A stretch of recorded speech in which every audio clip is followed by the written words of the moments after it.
Hello students, once again welcome to my channel maths with Pooja. हम कर रहे हैं क्लास 11th के लिए चैप्टर 9 सीक्वेंस एंड सीरीज़, और जीपी यानी ज्योमेट्रिक प्रोग्रेशन हमारा प्रोग्रेस में है। और बाकी सारा टॉपिक क्या जीपी होती है, उसका सम कैसे फाइंड करते हैं, उससे रिलेटेड ऑल एग्जांपल्स मैंने लास्ट लेक्चर्स तक अपलोड कर दिए हैं। हमारा नेक्स्ट टॉपिक है, next and the last topic of GP for class 11th है ज्योमेट्रिक मीन। जिस तरह हमने अर्थमेटिक मीन समझा था, सेम उसी तरह ज्योमेट्रिक मीन है। पहले मैं आपको ये कॉन्सेप्ट एक एग्जांपल की हेल्प से बताती हूँ, फिर हम इसको थ्योरेटिकल लेकर चलेंगे। ज्योमेट्रिक मीन क्या है? मान लीजिए कि आपको कोई दो नंबर्स गिवन है 2 and 8।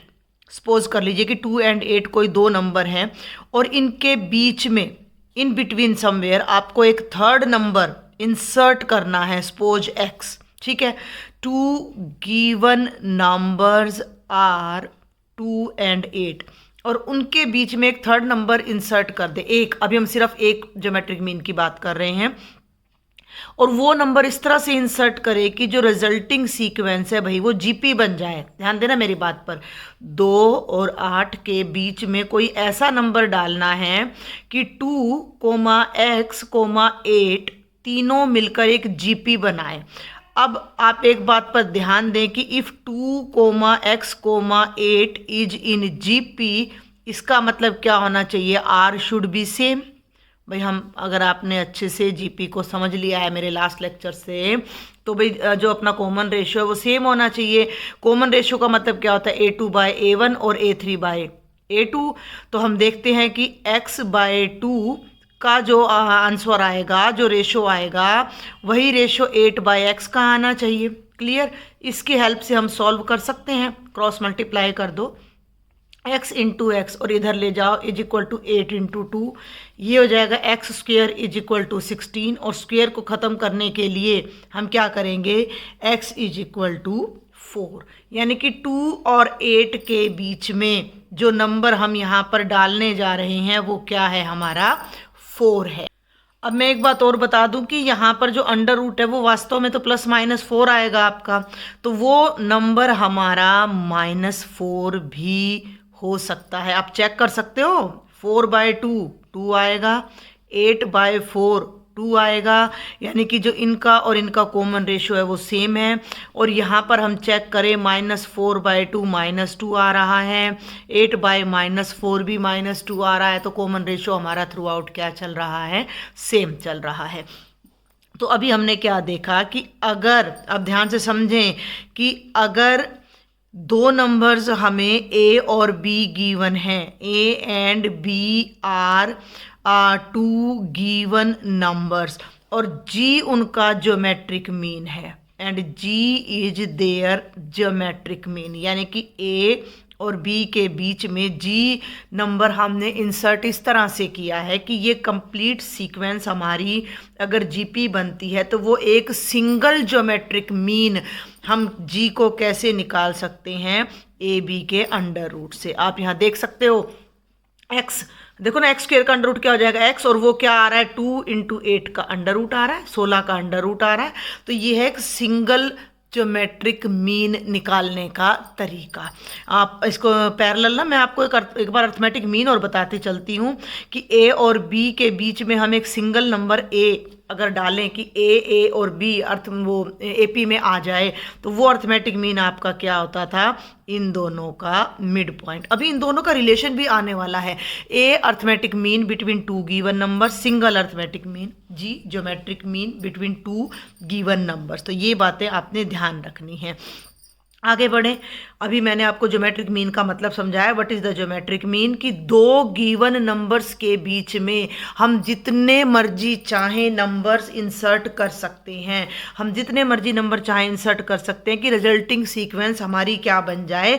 जीपी बन जाए। रिजल्टिंग सीक्वेंस हमारी जीपी बन जाए तो जो नंबर बीच में इंसर्ट किए जाएंगे वो सब इन दोनों का ज्योमेट्रिक मीन कहलाएंगे। अभी मैंने आपको जस्ट एक सिंगल नंबर इंसर्ट करना बताया है, अब हम more than one number insert करना सीखते हैं। ठीक है भाई, हमने मान लिया कि A और B कोई दो गिवन नंबर्स हैं, और G1, G2, G3 and Gn are n geometric means between A and B. Clear. अब इस बात का मतलब क्या है, पहले तो यही क्लियर होना चाहिए, क्योंकि क्वेश्चन जब भी आपको मिलता है कई बार लैंग्वेज चेंज करके भी आ जाता है। ए और बी के बीच में ये एन ज्योमेट्रिक मीन डाले हैं, इसका मतलब a comma G1 comma G2 G3 Gn comma B is a GP। Clear कि ये जो पर्टिकुलर सीक्वेंस आपकी इस ब्लॉक में बनी है ये एक GP है। ठीक है, अब हमारा काम क्या है, हमें ये नंबर्स फाइंड करने हैं। ये नंबर्स तब निकलेंगे जब हमें किसी जीपी की कॉमन रेशियो पता होगी। देखो एपी में क्या होता है, एपी में होता है फर्स्ट टर्म और कॉमन डिफरेंस डी। जीपी में क्या होता है, फर्स्ट टर्म और कॉमन रेशियो आर। तो फर्स्ट टर्म हमें पता है, आर हमें फाइंड करना है। मेन हमारा मुद्दा है अब आर फाइंड करने का। अगर हम आर फाइंड कर लेते हैं तो हम ये भी फाइंड कर लेंगे कि G1 G2 G3 कैसे निकलेंगे। क्लियर, बिल्कुल वही तरीका जो हमने अपना एपी में अप्लाई किया था। आप यहाँ देख सकते हो कि n मीन्स तो मैंने बीच में डाले हैं और दो नंबर्स ऑलरेडी है, तो देयर आर टोटल कितनी टर्म्स हो जाती हैं, there are total n+2 terms, यानी b जो है वो n+2 नंबर पे आ रहा है, यानी a n+2 अपना क्या है b। किसी भी जीपी की जो जनरल टर्म होती, किसी भी जीपी की जो जनरल टर्म होती है वो हमें पता होता है क्या होती है, a into R is to power n-1। तो ये क्या हो जाएगी, a आर की पावर n-1, यानी जिस नंबर की टर्म आप निकाल रहे हो उससे एक कम is equal to b। Clear है, हमने मान लिया आर क्या है, कॉमन रेशियो है, सारा मुद्दा ही आर फाइंड करने का है। तो ये हो गया a आर की पावर 2 में से 1 गया 1 n+1 is equal to b। a को नीचे ले आओ, R is to power n+1 is equal to b by a। अब हमें r फाइंड करना है, तो पावर एलिमिनेट करने के लिए क्या करते हैं, इस तरफ भी हम पावर 1/n+1 ले लेते हैं और इस तरफ भी हम पावर 1/n+1 ले लेते हैं। पावर से power cancels, r is equal to b by a की पावर 1/n+1।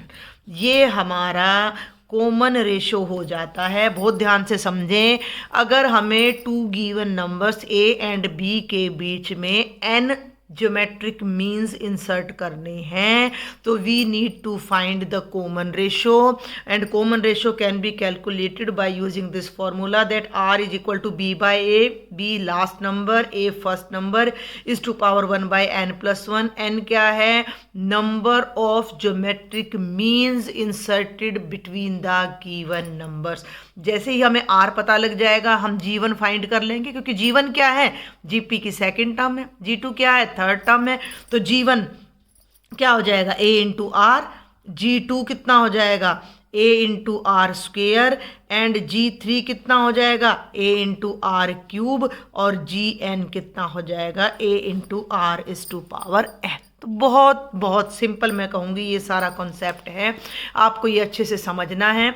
कोई डाउट है आपने मुझसे कमेंट बॉक्स में डिस्कस करना है। बिल्कुल अगर आपको अर्थमेटिक मीन समझ आ गया था तो सेम उसी लाइन पर ये हमारा क्वेश्चन चलते हैं, यही सारा ज्योमेट्रिक मीन चलता है। बस ये चीज़ें आपने ध्यान रखनी। ये भी जो कुछ भी मैं स्टार करें, कई बच्चे मुझसे कहते हैं कि आप PDF अपलोड करें, तो अब मैं PDF भी इनकी अपलोड करने जा रही हूँ, तो आप वहाँ से भी हेल्प ले सकते हो। अब हम इसके कुछ एग्जाम्पल्स देखते हैं।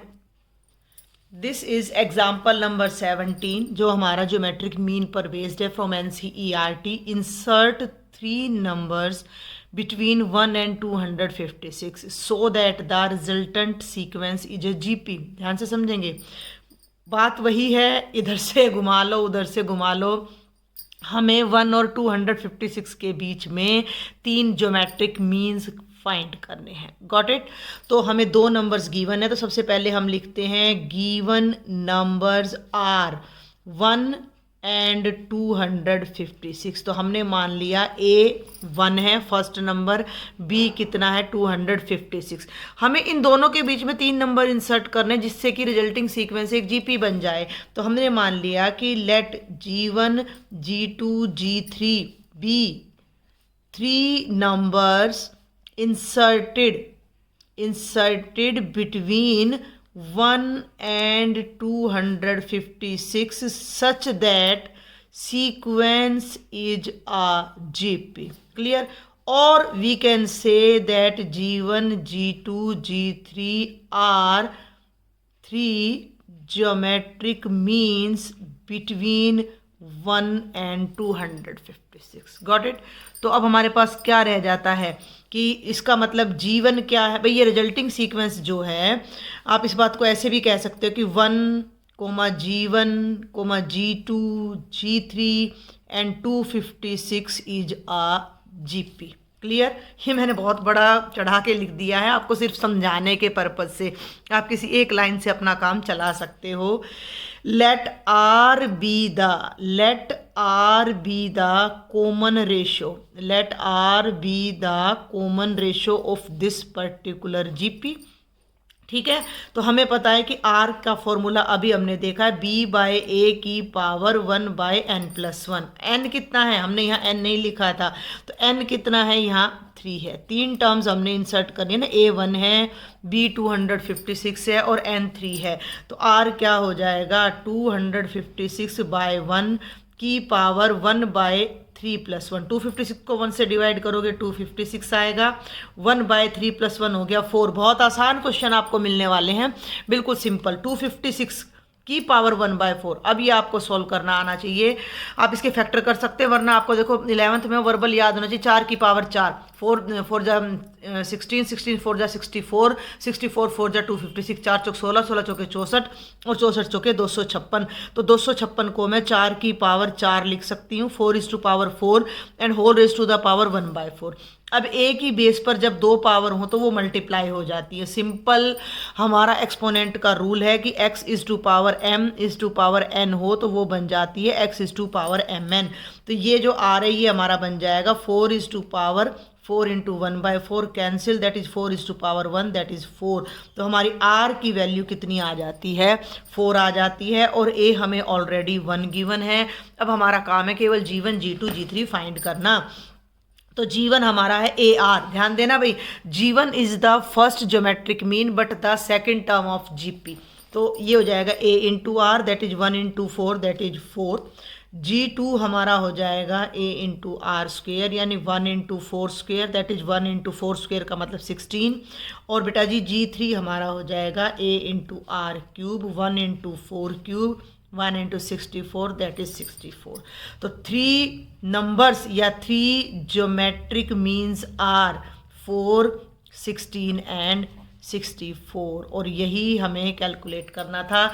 अब हम यहाँ एक बार रफ में चाहें तो चेक भी कर सकते हैं कि पहला नंबर 1 था, आखिरी था 256, बीच में हमने 4, 16 और 64 डाला। तो आप देख सकते हो कि 4/1 4, 16/4 4, 64/16 भी 4 और 256/64 भी 4 आ रहा है। Through out common ratio same है, तो ये हमारी एक GP बन रही है। तो यहाँ हमने 2 नंबर्स के बीच में 3 ज्योमेट्रिक मीन्स फाइंड करने का ये अपना एग्जाम्पल नंबर 17 सॉल्व किया है। अब हम एक बहुत इंपॉर्टेंट टॉपिक करने जा रहे हैं, जो कि आपको कंपटीशन के पॉइंट ऑफ व्यू से तो बहुत ही इंपॉर्टेंट आपका रहने वाला है। This is relationship between arithmetic mean and geometric mean of 2 numbers. तो हमने मान लिया कि let A and B are 2 given numbers. ठीक है भाई, let A and B are 2 given numbers. A इन दोनों के बीच का अर्थमेटिक मीन है। तो हमें ये पता है कि 2 नंबर के बीच का एक अर्थमेटिक मीन होता है A+B/2। G उन्हीं दोनों नंबर्स के बीच का ज्योमेट्रिक मीन है, दैट इज AB का स्क्वायर रूट। ठीक है, हम अब इनके बीच एक रिलेशन एस्टेब्लिश करने जा रहे हैं, तो हम A-G कैलकुलेट करते हैं। ध्यान देना भाई, A का मतलब है A+B/2 माइनस G का मतलब है √AB। नीचे कुछ नहीं है तो मैंने 1 लगा दिया। 2 मैंने LCM ले लिया, तो 2 से 2 कैंसिल हो गया, तो ये तो बन गया A+B। 1 2 जा 2 और 2 यहाँ चला जाएगा, तो ये बन जाएगा 2√AB। अब जरा आप इस बात को बहुत ध्यान से समझें, बहुत ध्यान से न्यूमरेटर को। जिन बच्चों को आइडेंटिटी अच्छे से आती है वो तो समझ जाएंगे, जिन्हें नहीं आती है उन्हें ध्यान से देखना है। अगर मैं इस A को लिख दूं √A का स्क्वायर तो कोई गलत नहीं होगा। B को लिख दूं √B का स्क्वायर, क्योंकि भाई रूट से स्क्वायर कैंसिल होके A ही तो रह जाएगा, रूट से स्क्वायर कैंसिल होके B ही तो रह जाएगा। -2 अंडर रूट को हम प्रोडक्ट में सेपरेट कर सकते हैं, √A √B। क्लियर है? क्लियर है यहाँ तक? नीचे मैंने लिख दिया 2 की जगह नीचे मैंने लिख दिया √2 का होल स्क्वायर। ठीक है, या फिर आप इसको तो 2 से भी काम चला सकते हो। ऊपर वाले को बड़े ध्यान से देखो, इसे मैंने लिखा रूट ए का होल स्क्वायर रूट बी का whole square -2 root a root B. वैसे अगर आप 9th की बुक उठाइएगा तो 9th की बुक में ये आइडेंटिटी आपकी है। क्लियर, चैप्टर नंबर 2 में है शायद। तो अब मैं आपको एक आइडेंटिटी याद दिला दूं कि a square plus b square -2ab क्या होता है, ये होता है a माइनस बी का होल स्क्वायर। तो ये है रूट ए का स्क्वायर प्लस रूट बी का square -2 root a root b. तो ऊपर वाली टर्म को मैं लिख सकती हूँ root a minus root b का whole square divided by 2। Is it okay now? भाई यहाँ तक आपको कोई भी डाउट है तो वो आप देख लें, पहले इसको एक बार पूरे को फिर से समझ लें। ए एंड बी 2 नंबर है, उनका अर्थमेटिक मीन हो गया ए प्लस बी बाय 2। जी ज्योमेट्रिक मीन हो गया रूट ए बी। इन दोनों को मैंने सब्ट्रैक्ट किया, एलसीएम लिया और फिर बस थोड़ा सा मैंने यहाँ मॉडिफाई किया इस आइडेंटिटी तक पहुँचाने के लिए। ऐसा हमने क्यों किया, अब ये देखें। वी ऑल नो कि किसी भी रियल नंबर का स्क्वायर हमेशा 0 से बड़ा होता है और मिनिमम वो 0 हो सकता है अगर नंबर 0 हो तो। सेम एयर अगर ए और बी दोनों इक्वल हो जाएं, ए और बी दोनों इक्वल हो जाएं तो ये डिफरेंस 0 आएगा। अदरवाइज ये पूरा डिफरेंस 0 से बड़ा, इस डिफरेंस का स्क्वायर, सॉरी इस डिफरेंस का जो स्क्वायर है वो 0 से बड़ा आएगा, 2 भी 0 से बड़ा है, तो ये पूरे का पूरा आंसर हमेशा 0 या 0 से बड़ा होने वाला है। क्लियर? तो यहाँ से क्या कंक्लूजन निकलता है कि a माइनस जी हमेशा 0 से बड़ा होने वाला है। इट मीन्स a, जी को मैं राइट साइड में ले जाऊँ, is always greater than equal to G. और इसी बात को मैं यहाँ लिख सकती हूँ कि arithmetic mean of 2 numbers is always greater than equal to geometric mean of 2 same numbers. दोनों नंबर्स सेम है, a और b का जो अर्थमेटिक मीन होगा वो हमेशा उनके ज्योमेट्रिक मीन से बड़ा होगा, कभी किसी केस में वो इक्वल हो सकता है। तो ये एक बहुत इंपॉर्टेंट रिजल्ट है जो आपने ध्यान रखना है, that a is greater than equal to g। यहाँ मैं एक बात ऐड कर देना चाहती हूँ कि these are 2 real positive numbers. ये बात आपने ध्यान रखनी है, क्योंकि नेगेटिव होंगे तो उनका जो स्क्वायर, अगर उनमें से एक भी नंबर नेगेटिव हो गया तो उनका अंडर रूट पॉसिबल नहीं है। ये बात थोड़ा यहाँ स्किप हो गई थी, तो आपने यहाँ स्पेशल ध्यान रखना है कि A and B are positive real numbers. Got it? And this is the last example of exercise 9.3, example 18. If arithmetic mean and geometric mean of 2 positive numbers a and b is 10 and 8 respectively, find the numbers. हमें a और b की value find करनी है। अभी मैंने आपको बताया था कि भाई अर्थमेटिक मीन यानी a, देखो पहले तो थोड़ा यहाँ लिख लेते हैं, a और b 2 गिवन नंबर्स हैं तो उनका अर्थमेटिक मीन यानी a प्लस बी बाय 2 तो कितना है, 10 है। एंड ज्योमेट्रिक मीन g जो कि हमारा होता है ए बी का स्क्वायर रूट, वो हमारा 8 है। क्लियर है? तो इन दोनों को हम रिस्पेक्टिवली सॉल्व करते हैं। a प्लस बी बाय 2 कितना है भाई, 10 है। 2 को जरा राइट साइड में ले जाओ तो a प्लस बी कितना आ गया, 10 इंटू 2 20। तो एक रिलेशन तो ये आ गया। एंड अंडर रूट को खत्म करने के लिए हम क्या करते हैं, स्क्वायर रूट को खत्म करने के लिए we will square both sides. तो ये हो जाएगा हमारा स्क्वायर रूट से स्क्वायर कैंसिल हो जाएगा। And A B is equal to 64। तो ये हमारा आ गया a plus B is equal to 20 and A B is equal to 64। अब हम इसे इजीली सॉल्व कर सकते हैं। आप कोई भी आइडेंटिटी लगा सकते हो, आप 2 तरीके से इसको कर सकते हो। यहाँ से b की वैल्यू निकालो, 20 माइनस a, इसमें पुट करो, you will get a quadratic. इससे आपको a की वैल्यू, देखो यहाँ से लेते हैं, बहुत तरीके हैं सॉल्व करने के।